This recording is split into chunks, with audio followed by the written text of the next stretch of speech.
Najla ആ തന്ത മൂസാജി വരുന്നുണ്ട്. ഇനി ഉമ്മാന്റെ വാപ്പാന്റെ കാര്യങ്ങൾ ചോദിക്കും കാക്കാനേക്ക്. ഓരോ മനുഷ്യനെ വേർപ്പിച്ചുകൊണ്ട് നിൽക്കും. കാക്ക പൈസ കൊടുക്കാണ്ടാവും. ഓനൊരു ഭൂമിന്റെ ഇടപാടുണ്ടായിരുന്നു. അത് അംസന്റെ കെയറോപ്പിലാണ് ആ ഇടപാട് വരുന്നത്. അതിന് പോകാൻ വിട്ടോട്ട് എടുക്കണ്ടേ?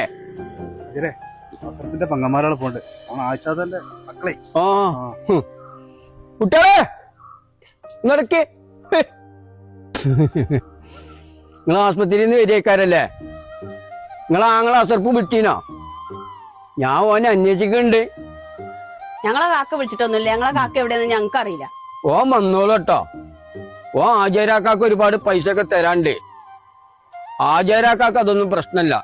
നിങ്ങളെ ബുദ്ധിമുട്ടും കാര്യങ്ങളൊക്കെ ആചാരാക്കാക്ക് മനസ്സിലാകും. ഇമ്മാനോട് പറഞ്ഞോണ്ടേ ഒഴിവുണ്ടാവുമ്പോ ആചാരാക്ക അതിലൊന്ന് വരണ്ടേ. എത്ര ആചാരാക്ക 3-4 മാസമായി കാക്ക പോയിട്ട് ഒരു ഫോണും കൂടി വിളിച്ചിട്ടില്ല. എവിടെയാണെന്നും കൂടി അറിയില്ല. എത്ര പറ്റിക്കണോ അറിയില്ല. ഇമ്മി ഞങ്ങളൊക്കെ അതിന്റെ ഇടങ്ങേറില്ല. പൈസ കൊടുക്കാനുള്ളവരൊക്കെ പെരേക്ക് തെരഞ്ഞു വരികയാണിപ്പോ.